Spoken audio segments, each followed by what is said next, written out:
ପ୍ରଶାନ୍ତ ସ୍ମୃତି ପରିଷଦ ଉଦଳା ତରଫରୁ Udala bar association hall ଶେଷ ରବିବାର ତୃତୀୟ ସାହିତ୍ୟ ଆସର ବସନ୍ତ ପରିଡ଼ାଙ୍କ ସଭାପତିତ୍ୱରେ ଅନୁଷ୍ଠିତ ହୋଇଯାଇଛି।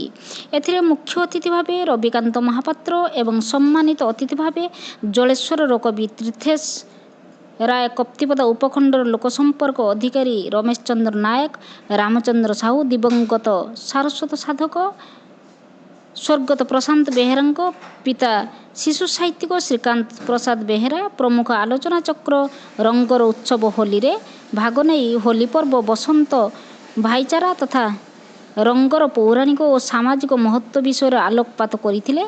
ଏହା ସହିତ କବିତା ପର୍ବ ରଙ୍ଗ ଆଉ ଭାଙ୍ଗ ବିଷୟରେ କବି କବୟିତ୍ରୀମାନେ ସ୍ୱରଚିତ କବିତା ପାଠ କରିଥିଲେ।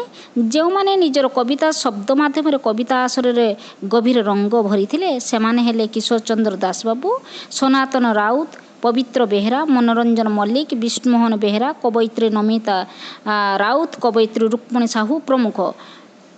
କବୟିତ୍ରୀ ରୁକ୍ମଣୀ ସାହୁ ନିଜର ସାହିତ୍ୟ ସୃଷ୍ଟି ପୁସ୍ତକ ବସନ୍ତର ବିଳାପ ବିତରଣ କରିଥିଲେ।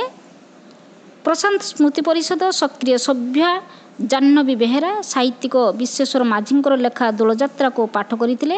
ପ୍ରଶାନ୍ତ ସ୍ମୃତି ପରିଷଦର ସମ୍ପାଦକ ଇଞ୍ଜିନିୟର ସୁଶାନ୍ତ କୁମାର ବେହେରା ସ୍ୱାଗତ ଭାଷଣରେ ପରିଷଦର ଆଭିମୁଖ୍ୟ ତଥା ସାହିତ୍ୟ ଆସର ଶେଷ ରବିବାର ବିଷୟରେ ସୂଚନା ପ୍ରଦାନ କରିଥିଲେ ଏବଂ ଶେଷରେ ଏହି ଆସରକୁ ସଫଳ କରିଥିବା ସମସ୍ତ ଉପସ୍ଥିତ ସଦସ୍ୟମାନଙ୍କୁ ଧନ୍ୟବାଦ ଅର୍ପଣ କରିଥିଲେ।